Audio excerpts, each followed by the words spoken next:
I don't know how much you know about my work. It's just kind of serendipitous that your assistant reached out to me, but I'm very well versed in your research, so this is going to be super exciting for me.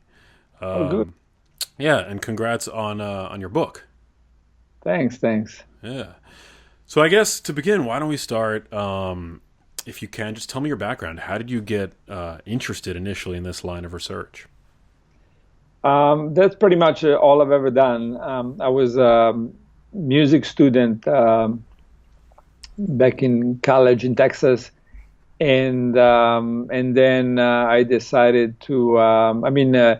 It was they asked me to direct a marching band, and there was the time where I decided that I didn't want to do that anymore. And I was a rock musician, and aging actually was the what came to me first. And I don't know, I was just very interested in scientifically, but I also thought that was a big medical question, or certainly one of the best ways to address medical issues. So yeah, I was pretty sure from the very beginning, and that's all I've ever done since then. And then, I took all my goal was really not about making scientific discoveries, was more, how do I get people to be 110 healthy? And the science and the medicine all came as a consequence of that. Of course, the research we did reached all kinds of corners or edges, going from very basic to clinical trial to studies of population to centenarian studies to genetic studies in humans and in simple systems, et cetera, et cetera. It's very interesting. I'm just curious. Where did your early existential leanings stem from? I mean, why did you become at such a young age interested in aging? Usually, my work is a lot about neurodegenerative disease and how to engage young people around preventing things like Alzheimer's and dementia, which begin in the brain decades, as you know, before the first symptom. But I find that it's kind of a hard sell for young people. So why did you, at such a young age, become interested in aging? Yeah, I don't know, but I suspect, this is something that I talk about in the book, even though it's cliche, that, the fact that I was in the room when my grandfather died. I wasn't supposed to be, but I was. And I think, I was 5 years old or something like that. And probably that was in my head very clearly, right? Like 9/11, you have those events that, you might not you might not think about it all the time, but they're in your head all the time. And so I think that maybe I always wanted to figure out, why did he die when I was so young? And I think he also died decades before he had to. I mean, he only had that hernia, and that, because it was left untreated, ended up killing him way before his time. And in fact, in the book, I talk about how his neighbor Salvatore Caruso made it to 110, and one of the oldest people in the world. And they were eating the same food, doing all the right things, but my grandfather just decided not to get an operation, Hmm. and that was enough to maybe shorten his life by 40, 50 years. Wow. Sorry to hear that. So, what were some of your earliest studies that really clued you in to the notion that with your interventions you might have an impact on this process that, since the dawn of medicine was sort of considered to be something we could do little to change? Right. Well, the original studies, I was lucky enough to have some great mentors, and one of them was Roy Walford, who was at the time, back in the early 90s, was one of the gurus, probably the world leading figure in nutrition and aging. And when I was working with Roy, he was actually in a place called Biosphere 2, and himself and other seven people had locked themselves up in this place in Arizona, in the middle of the desert, and they did the first human experiment on calorie restriction. So now what happens if you feed people a lot less calories all the time? Of course, they become very thin and very angry, and but they also have remarkable benefits, whether it's cholesterol, blood pressure. So that was my early exposure to this world, and so to the good and the bad. So in one sense, I thought, amazing. Look at the effect on blood pressure. They had blood pressure of like 85 over 55. Wow. And cholesterol was extremely low, and everything was incredible. And yet they looked terrible, and so I thought, well, I think, we were doing experiments in Walford lab and mice and people, but I thought, well, I need to go back to bacteria and yeast and simple organisms to figure out the fundamentals, and that was the right track. I mean, several of us in different laboratories took a chance on this, because of course, if you go from humans, as I was doing, and everybody working on humans and mice thought everything else is just worthless, and so moving to bacteria, it seemed like a crazy idea. How are you going to possibly figure out how people age by studying bacteria or yeast? But it turned out to be the right move, and so we were able to identify some of the key genes that regulate longevity, the Taurus kinase pathway, the PKI pathway. Others identified the IGF-1 growth hormone pathway, and but that was what I needed to then go back and figure it out. And the other thing that was very obvious early on was, if I starve bacteria or I starve yeast, they live longer and they were much stronger, protected. They had a shield against damage. So that was very convincing to me from very early. It was very counterintuitive. I said, well, why are you starving these organisms? They live longer. I mean, completely starving them. That's it. You just switch them to water and you lift them there, and you figure that they should die. I mean, they should die a lot earlier and be weaker. And when I saw it in two organisms as far apart as bacteria and yeast, which of course is an eukaryote, I knew there was something to it. And so that was then the focus has been on starvation from the very early days. Wow. So these early trials, experiments that you ran with yeast, you would deprive them of food and sugar, and you found that their lifespans would dramatically increase. Yeah, yeast was the perfect model because it had much more similarities than bacteria to humans, to mice and humans, and also, I mean, the level of the genetic understanding, the molecular biology understanding back then, it was just remarkable. At UCLA, we had so many people working on yeast and having all kinds of mutants that, including mutants that had defects in the sugar pathway, in the RAS PKA pathway. So it was the perfect system to understand understanding why fasting makes an organism live longer and understanding which genes are involved. So very rapidly, it only took me like 6 months, a year, to identify the genes, because there was just so much work that was done in yeast. I mean, nobody really cared about aging, but so much molecular biology and genetics that it was just an ideal system to figure it out. Fascinating. And then, so what the next step was then to take those findings and apply them to mice? Eventually then I applied them to mice and human cells, and of course the focus was always on conservation. What are some of the fundamental connection between nutrients and genes and protection? And eventually the first thing was applied to cancer, and the reason for that was that so if you starve yeast, they become protected. But then if you introduce an oncogene-like mutation, so if you make them a little bit like cancer cells, then they're no longer protected. So we knew that the oncogenes were controlling the protection. And so from there was the idea, what I call differential stress resistance, which is protect the normal cells instead of the cancer cells, right? And which we call the magic shield, to sort of go against the magic bullet idea of cancer treatment, right?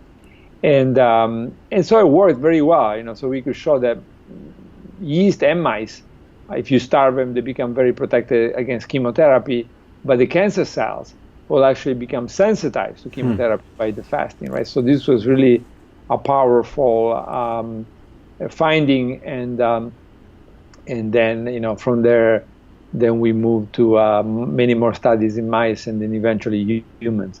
Yeah. So just making the leap from cancer to autoimmunity, I think the first time I became aware of your work was about 2014 when headlines were made that, a 3-day fast could regenerate the immune system, essentially, were what the headlines said, and those headlines, went viral. Could you talk to me a little bit about those findings? Because I often get asked a lot of questions about autoimmunity. There seems to be a lot of autoimmunity going on these days, so it's a very Yeah. relevant topic. Yeah, and by the way, then we published a follow-up paper on multiple sclerosis, and then one on type 1 diabetes, although the type 1 diabetes model was not an autoimmune one, but the multiple sclerosis was. And yeah, so basically during starvation condition, during fasting, the immune system, there is a major lowering of white blood cells. And there is also an activation of the hematopoietic stem cells in the bone marrow, particularly. And then when you refeed, this stem cells in the bone marrow give rise to new white blood cells. And so essentially, during the starvation, you kill a lot of the damaged immune cells, including the autoimmune ones, or specifically the autoimmune ones, and or particularly the autoimmune ones. And then during the refeeding, you generate new cells that are no longer autoimmune. And if you keep doing this, and in the MS model, we were able to demonstrate this. So we doing transplant of splenocytes, basically immune cells from one mouse to the other. We were able to show that it's not so much that the fasting blocks the generation of autoimmunity, is that the fasting specifically kills autoimmune cells and replaces them with cells that are not autoimmune. So we could get maybe about 20% of mice that will be completely free of the disease symptoms, and then about 50% of the mice that were doing much, much better, almost back to normal levels. But overall, it helped all the mice. And then we did a clinical trial, a pilot one, a preliminary one with 60 patients, and they also, at least the preliminary data suggested that this could be protective. Of course, now we're doing a multi-center trial, and that's in combination with standard of care drugs. Wow. So those patients had MS, those human patients. Yeah. And if I recall, they also showed an increase in, quality of life, and but again, very early, but hopeful nonetheless. Right. Yeah. So between the mouse and the preliminary human work is very helpful, and we'll see now in the clinical trials. But the possibility. I mean, obviously, the ideal would be if it works for everybody. But even if it worked with a subset of people, let's say a percentage of people, or MS patients that have a particular stage of the disease, that would be very, very important, and it could make a tremendous difference for that portion of patients. It's interesting the fact that there was a cyclical aspect to the fasting and feeding and both were distinctly helpful in the case of reducing autoimmunity. You've got the fasting to kill off the autoimmune cells, and then you've got the feeding, which really spurs the growth or the creation of new immune cells. Did that inform the fasting mimicking diet that you created in humans? Yeah, I mean, I think what informed is the understanding of mechanisms, right? Yeah. So once you start to figure out that the refeeding is as important as the fasting, and then the timing is very important, and the content is very important. It really is starting to get a very an in-depth understanding of what's going on, and then you can use it to your advantage. I mean, unfortunately, I think back in the days with calorie restriction, chronic calorie restriction, of course, they didn't have the refeeding, and and that was probably one of the major problems with it. This is why, in the end, it doesn't really have much of an effect on longevity, because you have so many positive effects of calorie restriction, but probably also so many negative effects. And so the idea with the fasting mimicking diet now is let's nourish the patient, prevent problems like hypotension, hypoglycemia, etc., promote the destruction of damaged cells, but also of intracellular components through autophagy. And we know that autophagy, I mean, we haven't started publishing on that yet, but certainly that's something that we clearly happens very, very powerfully during fasting. So then you destroy cellular and intracellular components, turn on the stem cells, but also turn on the mechanism inside of a cell to rebuild and rebuild intracellularly and cellularly, and during the refeeding. So this is the power of this. And I think that the most striking example is our diabetes paper, type 1 diabetes paper, where we show, in the pancreas that you can almost completely destroy the beta cells of the pancreas. And then you start the cycles of fasting mimicking diet and refeeding, and you see the insulin generation going back to normal, and the glucose coming back to almost normal levels. So it's very powerful in activating what I call an embryonic-like program. If you look at the genes that are expressed, are very similar to the genes that you see expressed during embryonic development and fetal development, right? So there's not too many things that have that kind of ability to turn back on embryonic developmental programs. That's incredible. Did you show that in humans with type 1 diabetes, the regeneration of pancreatic beta cells? No, not in humans yet. Not in humans yet, okay. But we showed it with human cells. So this was mice and human cells from both normal subjects and beta cells from type 1 diabetes patients. And we could show even the beta cells from type 1 diabetes patients that we can turn back on the insulin production. Okay.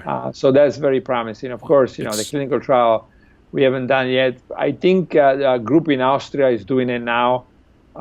So we'll see what happens. Yeah. Very promising.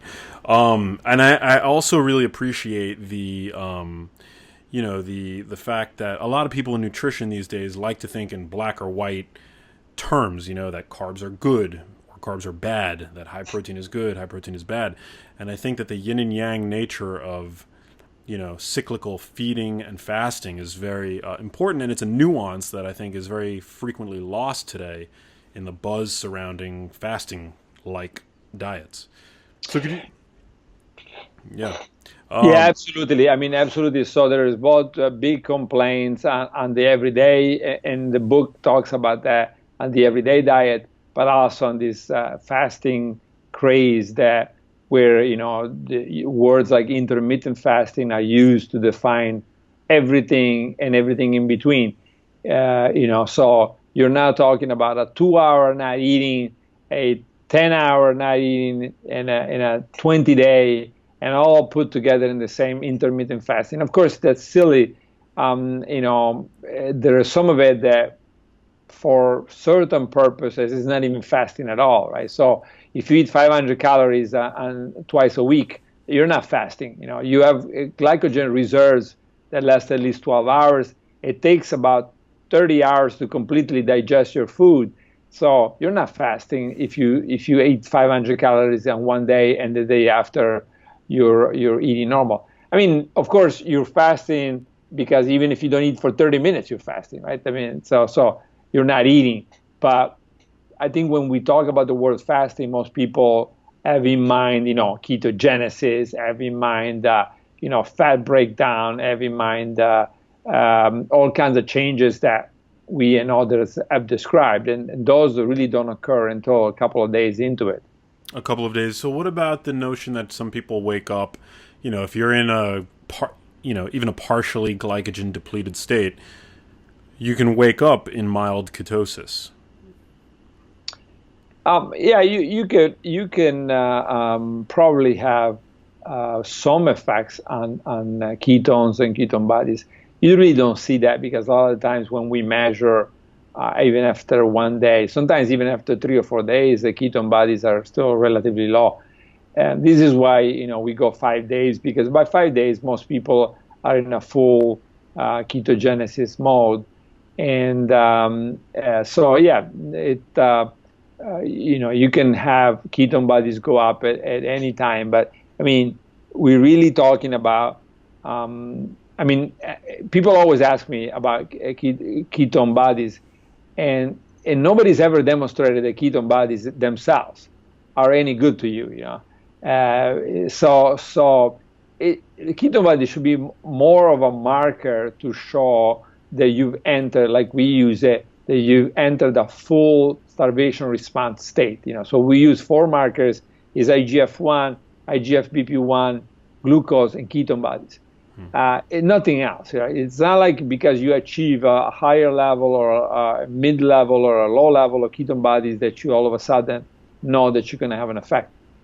The effect you really get with this coordinated response that I described earlier, where you want to get rid of bad cells, get rid of bad cellular component, and replace them with new ones. Kind of like taking the car to the shop and get rid of the tires if they're worn out, and even the engine if it's worn out, and replace it. And that's what can make a tremendous difference. So talk to me before we get into the longevity diet book, which is great. How did you come up with the protocol for the fasting mimicking diet, and what is it? What does that protocol look like for people that want to attempt it? Macronutrient composition. I mean, how did you design it? Yeah. So the fasting mimicking diet is really what I call nutri-technology, which is different from what a lot of other people are doing with functional foods, etc. I mean, nutri-technology is more about, like, if you take all foods that you eat, can you alter the composition, the relative composition, so that you trigger different responses? So you can have, particularly with macronutrients, but also micronutrients, can you have a certain formulation so that you can control TOR, can control pKa, IGF-1, et cetera, et cetera. And so that's where the fasting mimicking diet comes from. Understanding all these connections, then you say, oh, if I put this and this and this, and then I lower that, and then I put this, and that's what it is. That also tells you how complicated it is to do this at home. So in broad strokes, what does it look like? It's every month you take 5 days. No, not every month. This is the clinical trial we did once a month for 3 months. But there was just a clinical trial. I mean, we think that most people probably do it, should do it maybe once every 4 months. Okay. So that would be the average, once every 4 months. For somebody that may have, let's say, one of the risk factors for diseases out of whack or out of range, right? So say high cholesterol, probably once every 4 months, 3 to 4 months. If you're perfectly healthy, maybe once every 6 months. If you have a ideal everyday diet, you exercise, etc. But if you're obese and you have high cholesterol, high blood pressure, then you need to do it once a month until you move to a better state. And it's essentially a high-fat, low-protein. It's a high-fat, certain type of fats, not just fat. Okay. Good fats, high good fats, low protein, certain kind of proteins. What are the good fats? What are the good proteins? Well, the good fats are, there's all kinds of nuts type in there. There's like 5 or 6. There's olive oil. There's, coconut. I mean, it's all mixed. I mean, the way we did it at the beginning was first tested in cells, then tested in mice, and then move it to people. So some of it is counterintuitive. You wouldn't think that works, but so in this composition it works very well as clinically tested. So these are the fats, and of course there's low sugar, and most of the carbohydrates come from vegetables, and it's low in legumes. This is the big difference with the everyday diet. So there's no legumes, it's vegetables, but it's also made, and that's one thing that sometimes we get criticized for. It's also made so that people will come back to it, and that's also a feature of the book, on the everyday diet. It's pointless to say, somebody just wrote to me today and said, well, isn't it better to separate carbohydrates and fats? and for insulin sensitivity. And I said, maybe it's better. I don't know there is that much data on it, but let's say that it's better. It doesn't matter, because the effect is so small. And if you're going to have another rule, people are not going to do it, And so it's better to have certain treats in a sense, and try to get as close as possible to what people can continue to do, even though you might lose some efficacy. That's okay, because the main thing is keep the people on it. Because if the great majority of diets that are very invasive, within a year they'll fail. You gain everything back, and sometimes you gain more back, not just in weight, but also in health status, right? So, so I think that's another thing about the fasting making diet. Make it so people feel, come on, this is easy. I can do it. Maybe not all the time, but I can do it certainly every 3 or 4 months. In the book, The Longevity Diet, you debunk two things that I hate hearing in nutrition circles and on social media. You debunk the notion that everything should be consumed in moderation, and you debunk the often repeated dogma that to be healthy and to be fit, we need to eat 5 to 6 small meals per day. Yeah. Moderation, I think, is one of the biggest mistakes, like the Mediterranean diet. There's another big mistake, right?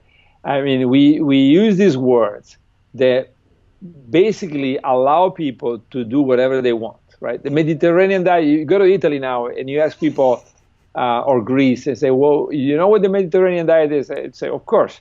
And then you ask them, well, what is it? And nobody knows, right? and nobody understands what it is. And moderation is the same way, right? And this is why I put the example of I ask my students at USC, well, what do you think a bagel contains? And you never get what it really contains, 300-400 calories. You always get 100 calories or something. So, moderation doesn't mean anything, because people just don't know what food contains, and don't really understand, what's high, what's mid, what's low, and so it's pointless. I mean, and also the 5 or 6 meals a day are just a bad idea. And let's say, again, maybe if somebody brought them to you, right? If you were in a hospital and somebody brought it to you, it is possible. I doubt it, but it is possible that it has some benefits, right? But it doesn't work like that. The reality is, when you tell somebody eat 5 or 6 times a day, they may be getting to 9 p.m. and they say, well, I only ate 3 times today, so I got 2 more, And that's exactly what happens, when you look at it. People are now eating for 15, 16 hours a day, because they're thinking, hey, the doctor is telling me to eat 5 times a day.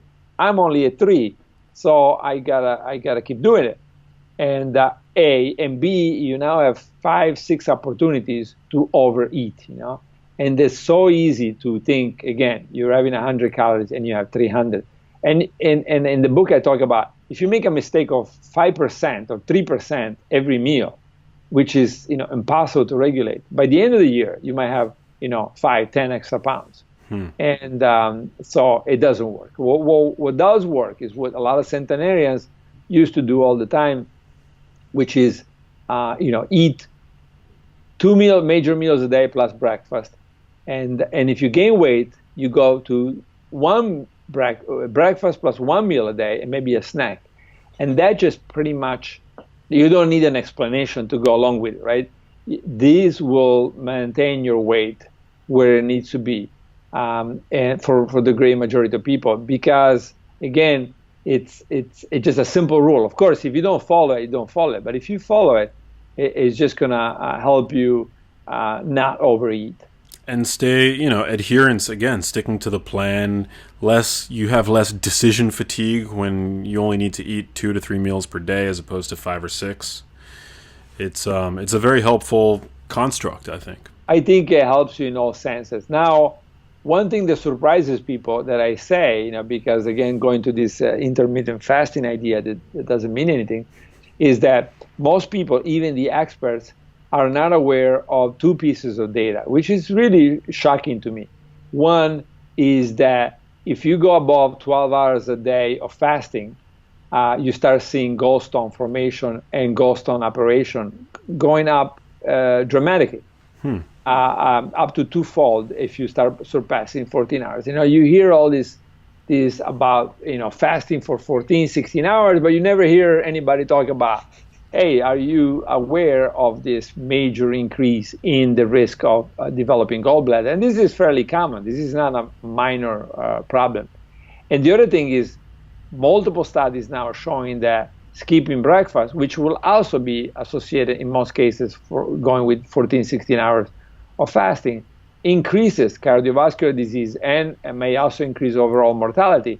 So not decreases, it increases, right? So, and that's amazing how many people in the United States, all over the world, are now doing this long daily fast and are not aware of these two major pieces of data, which will tell you, of course, time-restricted feeding is good, but it should be between 12 and 13 hours. It shouldn't be anything above that, and it shouldn't be much below that either, right? So, you shouldn't need more than 12, 13 hours a day at the most. And so it's not that hard. I mean, most people do it 8 a.m., 8 p.m. That's it. Maybe 8 a.m., 9 p.m. Okay, that's a stretch. But that, it's between, let's say, 11 and 13 hours is ideal. So then would the takeaway be for people that do like to practice intermittent fasting, the most commonly used definition of it, time-restricted feeding, would the takeaway advice then be to skew your feeding window earlier in the day so as not to miss a morning meal? And if so, how early? Yeah, I mean, of course, based on what I just said, you shouldn't do it because at best you're going to double or certainly have a major increase in your gallstone formation. But if you, for whatever reason, must go 14, 16 hours, then skipping dinner is the best way to go. Got it. Very interesting. So skipping dinner and having breakfast. So you have to eat at whatever 2 p.m. the latest meal, and then you can have breakfast at 7 a.m. Very interesting. And I'm not sure if and it's okay if you're not familiar with the specifics on that data, but do you know if that the increased risk for cardiovascular disease from skipping breakfast applies to people who are, like, what population does that apply to? The metabolically healthy or specifically people who have metabolic syndrome? I think everybody. This is epidemiological data, I think, for at least 3 or 4 different studies, all confirming it. So if people reporting not eating breakfast tend to do worse than people that have breakfast. And that's already a bad sign, not only for skipping breakfast, but for any long fast, because it may very well be that the question was never asked, did you skip dinner, right? I don't think they asked that question, right? Well, what if they did ask the question, and maybe it's the same way, And people they consistently skip dinner may have, I don't know, I mean, I'm not saying. So maybe somebody did ask that question, but I think that there may not be a common question. I mean, breakfast, I think, is a more common question in these questionnaires. All right, so, I'm pretty much out of questions, but, your book just came out. It's already a bestseller, very exciting. Is there anything else that, that we haven't covered that you want to mention about the book, what people can gain from it? I think it's, this burgeoning field of longevity research, anti-aging, it's the most important thing there is at the end of the day. It's not just about looking better in a bathing suit. So for that reason alone, people should go out and rush to buy it. But is there anything that we didn't cover? Anything, No, I mean, one thing that I started the book with is the 5 pillars. And I think that it's important, you can pick whatever book you want, obviously. But I will encourage people to stop reading books that don't have a strong foundation in science and medicine, meaning that, I call them one pillar books, right? You go out and you make that opinion the whole book. And the majority of books out there are in that category. you have to ask the question, if I look at epidemiological studies, would this idea hold? What if I look at centenarian studies? What if I go around the world and ask the centenarian, what do you eat? What if I look at clinical trials, randomized clinical trials? Or finally, what if I look at basic research focused on longevity? Whether it's in a mouse or in another organism, does the theory that is in a book, would that hold in that setting? If you fed that particular diet to a mouse, will it live longer? And these are very important pillars, because they make the chance that in 5 years we have another idea and change our mind much lower. If the decisions are based on this, 5 pillars. The last one I didn't mention is complex systems. I also look at cars and planes and basically say, also use complex system as a model to understand, to identify a particular diet that may be good or bad for you. Yeah, I completely agree. Too many people buy that diet book to achieve that one goal, and many of these books are written with one goal in mind, which is weight loss. Yeah, the first thing people should do is like, who wrote it, right? You wouldn't go get surgery. It's funny, right? Because the field of nutrition and longevity together, particularly, is extremely complicated, right? And people will never go get knee surgery from somebody that did not get, certified as a surgeon and went to a very good school, right, the medical school. But yet, when it comes to your entire life and maybe the chance of having a 3 or 4-fold increased chance of getting cancer or diabetes, etc., anybody that is just able to write can get out there, and people buy that book. You're right.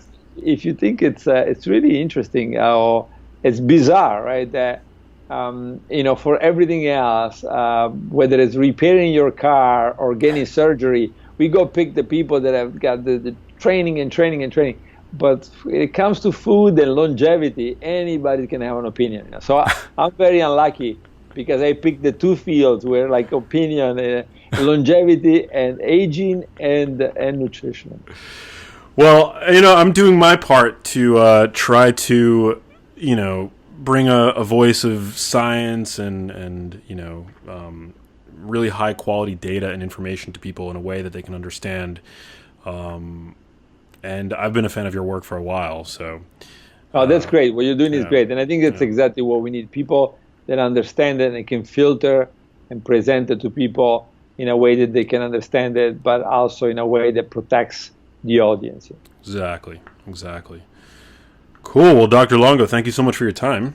Okay, thank you. Yeah, and I look forward to getting this interview out there and getting a million eyeballs on it, because I think it's definitely worth it.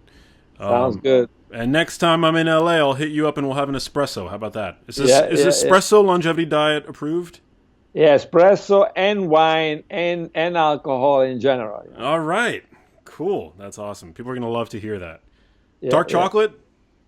Dark chocolate too, yeah. In moderation. In moderation. All right, Dr. Longo. Thank you so much. All right. Thank Have you. Have a good one. Ciao. You too. Bye.